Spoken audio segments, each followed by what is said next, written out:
All she wanted was a warm dinner. But the manager asked, "Are you sure you're in the right place?" And suddenly, every eye in the restaurant turned toward her, as if she didn't deserve to be there.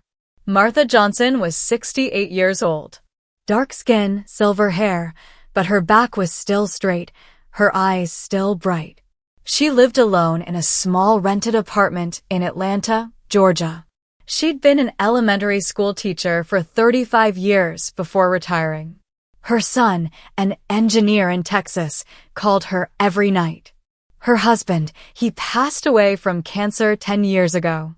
Martha wasn't wealthy, but she'd never been poor in spirit. She believed in kindness.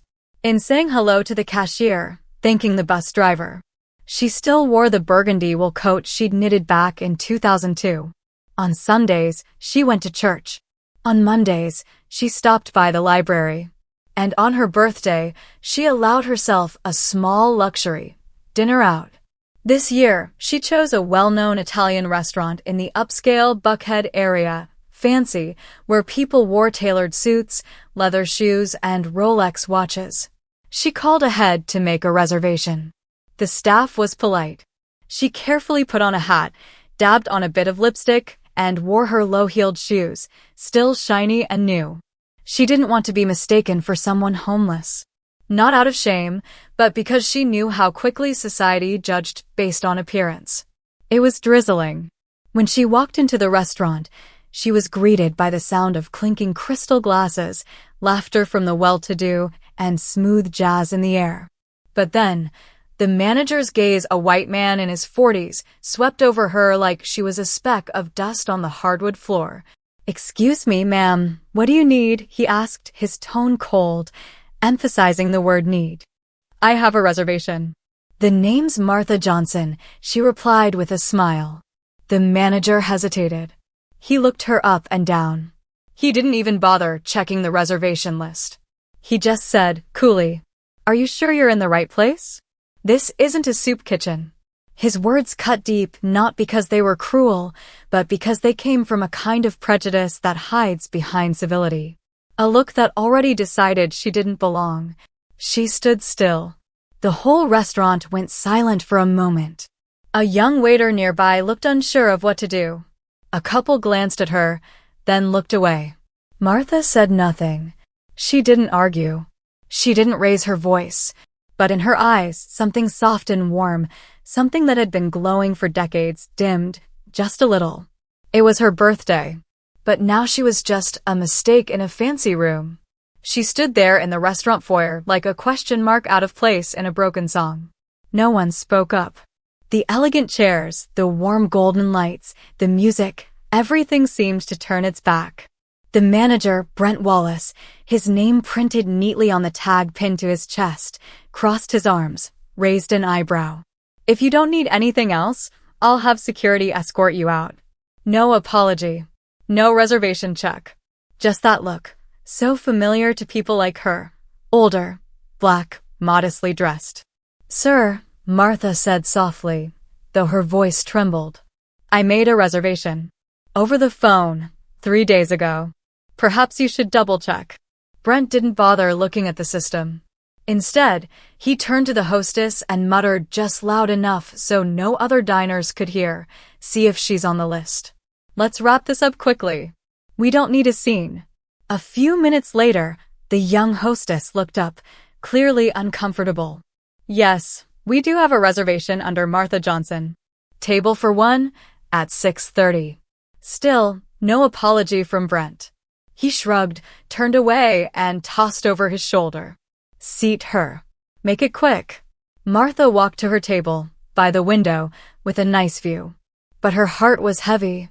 The birthday dinner she had planned as a quiet gift to herself now felt like a gray, bitter note.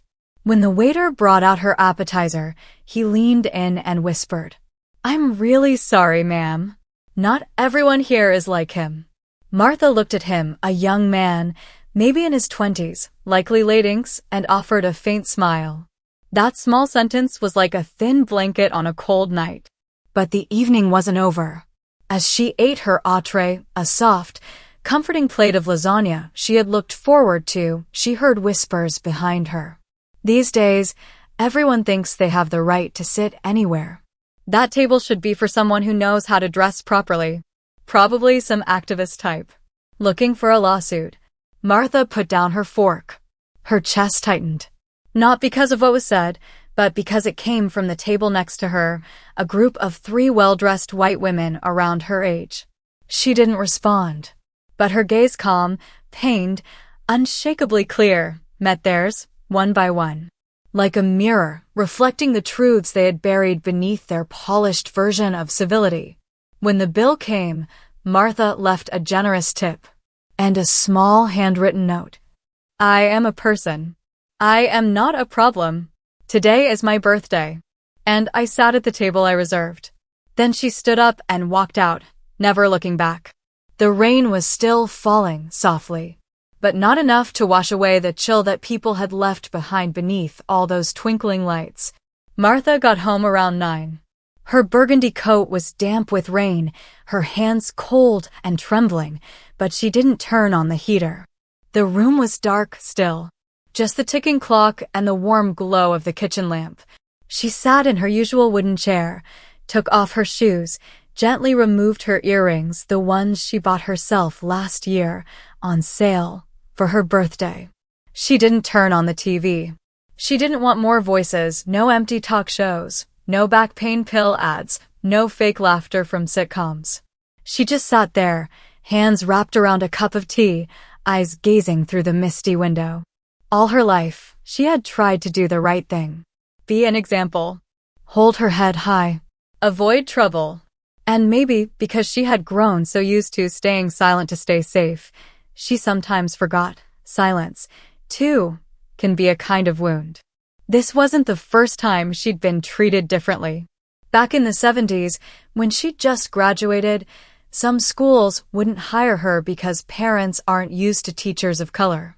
When she got married, some neighbors kept their distance, saying, that family's a little different.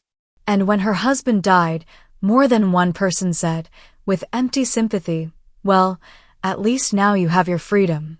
But today, on her birthday, in a restaurant at the heart of a modern city, under warm golden lights and signs promising dedicated service, she was still treated as an inconvenience.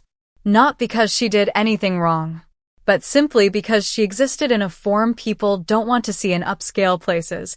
An older woman, black, no wedding ring, no designer handbag. Martha sat there for a long time. And finally, the tears came. Not out of self-pity, but because she felt herself fading in the eyes of a society that rushes to judge based on clothes, skin color, voice, and age. She remembered the look in that young waiter's eyes. His quiet apology, the note she'd left on the table. Small flickers of light in a heavy night. And in that moment, Martha understood. If she didn't speak up, how many others would go on silently enduring the same? How many would walk out of restaurants not because the food was bad, but because their dignity had been stepped on? She set her teacup down, wiped her tears, and opened the old laptop on her table. Her hands trembled, but her heart was steady. She began to write.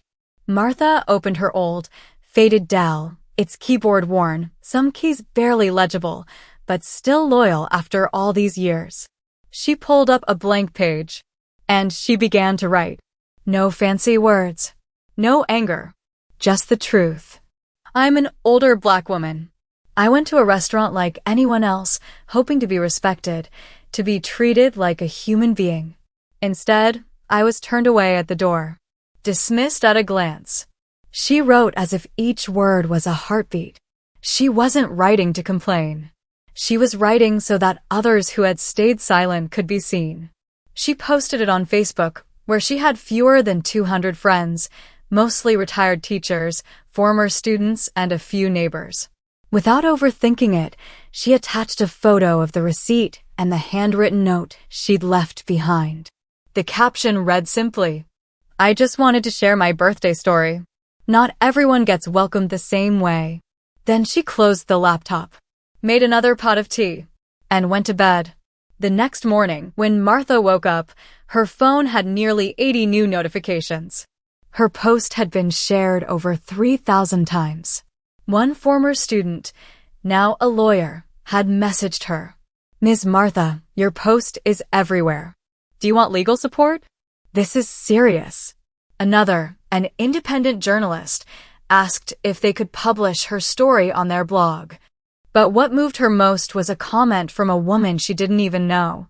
I'm 67, Black, and I once got kicked out of a coffee shop because they thought I was loitering. I've been silent for 5 years. But now I feel like I'm not alone. Thank you. For the first time in years, Martha felt like her voice carried. This wasn't just a restaurant story anymore. It wasn't just her story. It had become a symbol of silence being broken. A reminder that respect is a basic right. You shouldn't have to dress rich to deserve it. Martha hadn't called a lawyer. She hadn't contacted the press. She hadn't returned to speak to the restaurant manager. But she had started something. She had started with a post. With a courage forged from years of swallowing pain.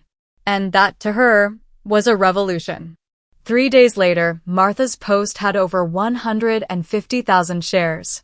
Hashtags like #RespectTheElderly, #JusticeForMartha, and #DineWithDignity were trending on Twitter and TikTok.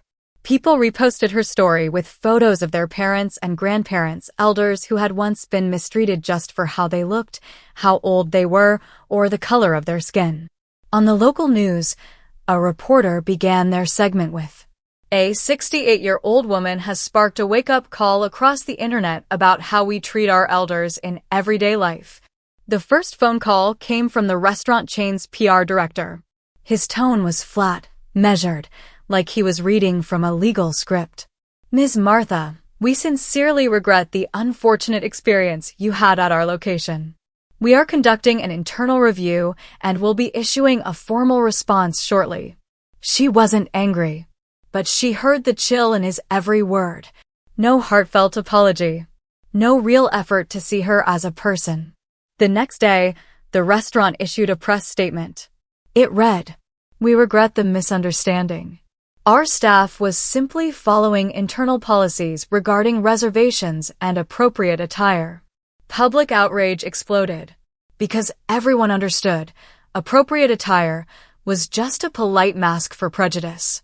A popular TikToker went to the same restaurant location, dressed more sloppily, white, no reservation, and was seated immediately.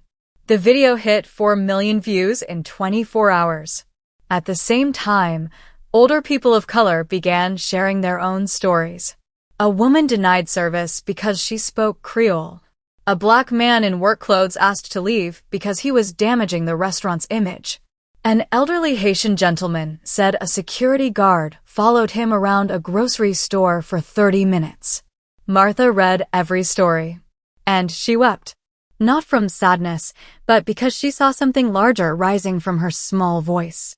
Still, not all the reactions were positive. A few harsh comments started to appear. "She's just an old woman of color looking for attention. Who knows, maybe she made the whole thing up just to get famous. At her age, she should know better than to stir up trouble." Those words sat with Martha for a long time. But she didn't delete the post. She knew real change always comes with resistance. That night, a group of local college students held a candlelight vigil outside the restaurant.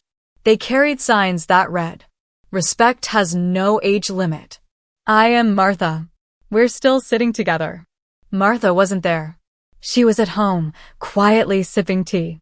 But in her heart, she knew this wasn't just her story anymore. It had become an awakening. 1 week after the post, Martha received a handwritten letter. It was from a 14-year-old girl in Chicago, Black, with a mother who worked as a waitress. "I saw your story and I cried.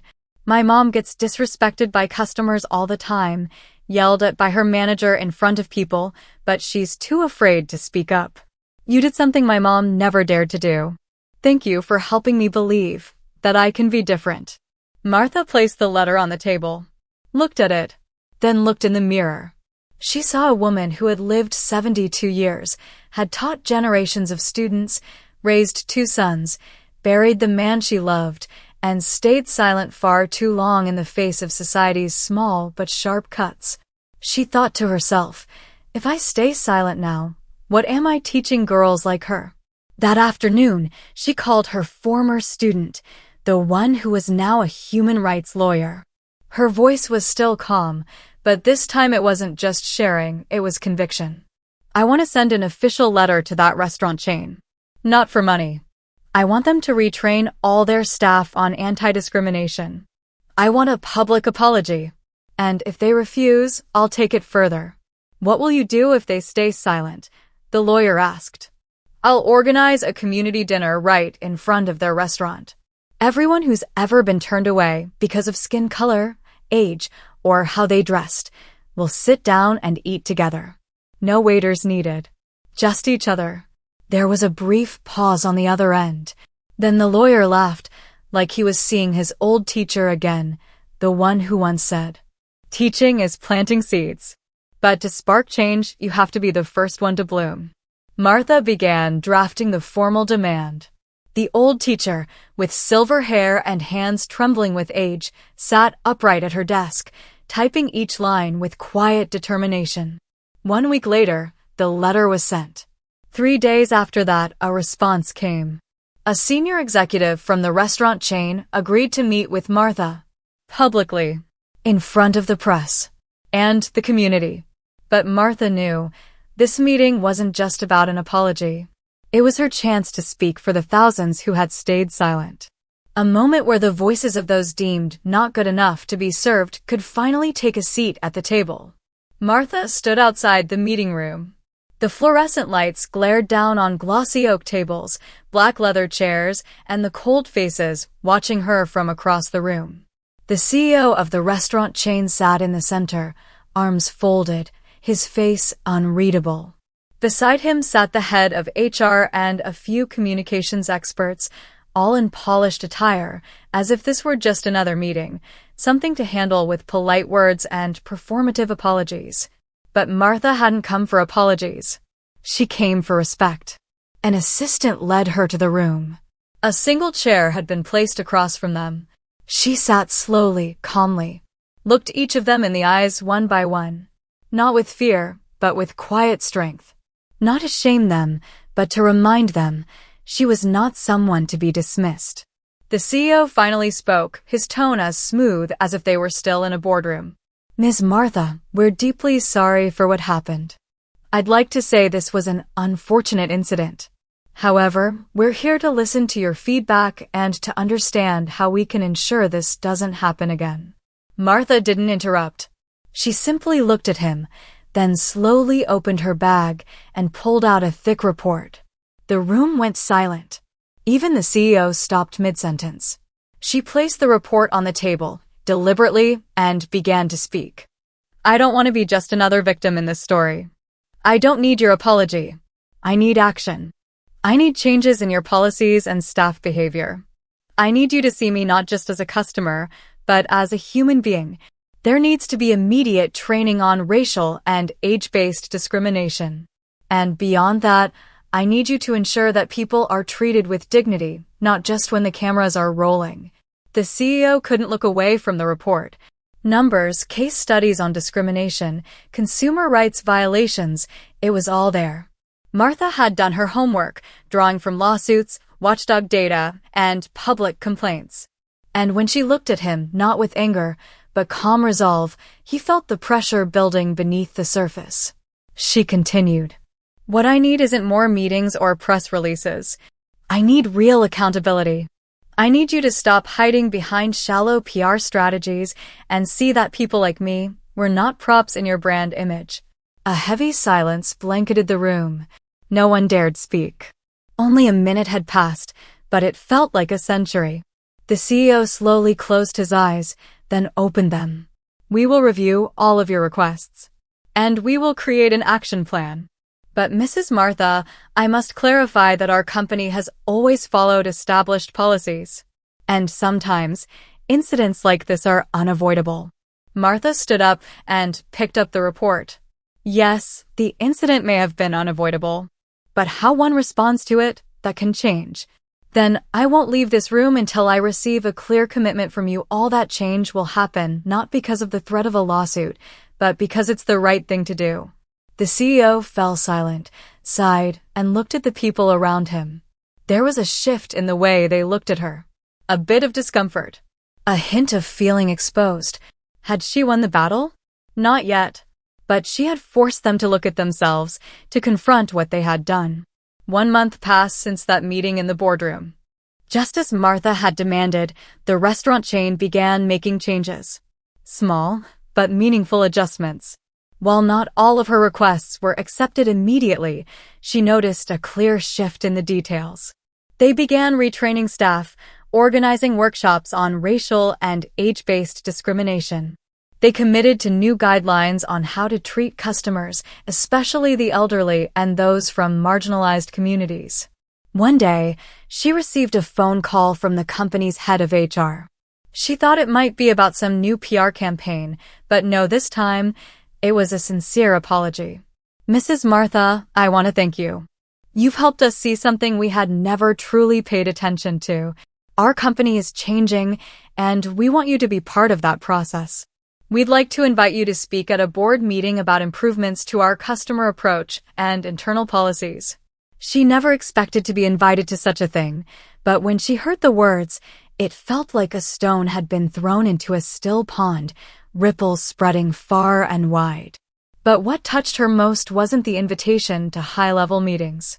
It was the change in the way the staff treated her. The servers started to smile warmly whenever she visited. The employees who once saw her as a difficult customer now treated her like a friend. She hadn't just changed a company. She had changed the way they saw people like her, those once deemed unworthy of fair treatment. Her story didn't end within the walls of that restaurant. It spread throughout the community. Conversations about racial and age-based discrimination began to surface in groups, forums, and across social media. Martha became a symbol for everyone who had stayed silent. She became a beacon of resilience, of standing up for the respect every person deserves. A month later, she received a message from the 14-year-old girl in Chicago. Mrs. Martha, today my mom got promoted to restaurant manager. And when she heard the news, she wanted you to know that you're the reason she's not afraid to speak up anymore. She's going to do exactly what you did. Martha couldn't hold back the tears. She knew now that her story wasn't just about changing one company's policy. It was about changing the way people treated each other, especially those viewed through the lens of weakness. They deserved respect, not just as customers or workers, but as human beings. From an elderly woman once dismissed for her age and skin color, Martha had become a symbol of transformation. She hadn't only reclaimed respect for herself. She had helped thousands realize that their voices mattered. She didn't need to launch a major movement. She just needed to stand firm, speak the truth, and show that every small action, every quiet decision could send ripples powerful enough to move an entire community. She walked away with a light heart.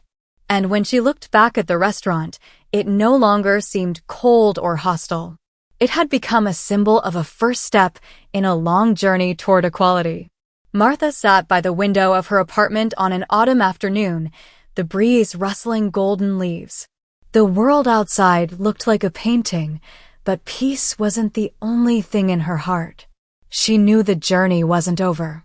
She remembered the difficult days when she was just a customer, treated as invisible. The dismissive looks, the whispers behind her back. She remembered the sting of quietly walking away, denied respect because of her age and race. But those memories no longer hurt her. They had become fuel. She had stood up not just for herself, but for those like her who had endured in silence for years. She had proven that no matter how overlooked you are, everyone has the right to fight for dignity. No one has the right to strip away another person's worth just because they're older or look different.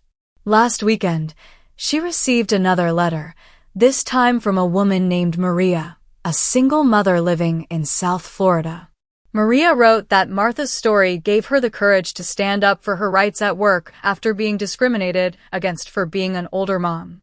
Maria ended her letter with, "Thank you, Martha, for teaching me that being respected isn't a favor, it's a right."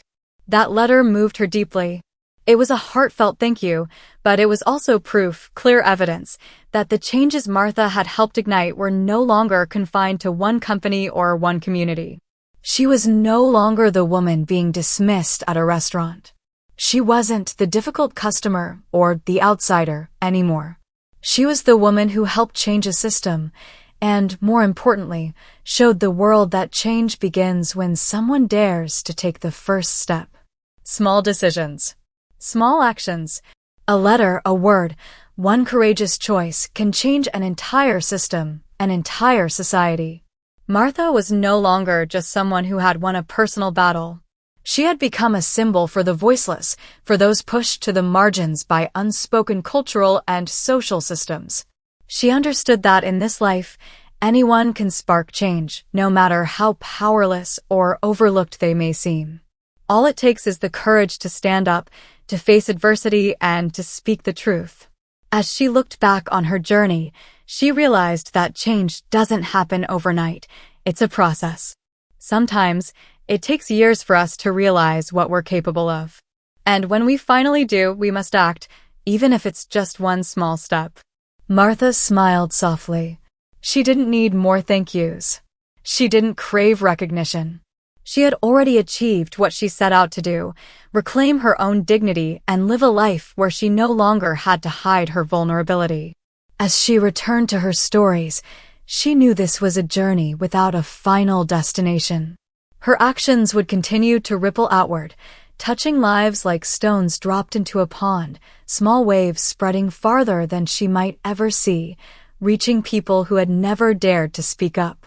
She didn't have to prove anything else. She already had.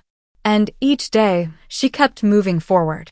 Not just for herself, but for those who needed her strength, who needed her voice. Because she knew that when one person dares to make a change, others no longer feel left behind. At the end of her story, Martha came to understand that change isn't a destination. It's a continuous journey, and the fight for justice never truly ends. But with each step she took, with each word she spoke, she laid the foundation for a better future, a future where everyone is treated with dignity, no matter their age or the color of their skin.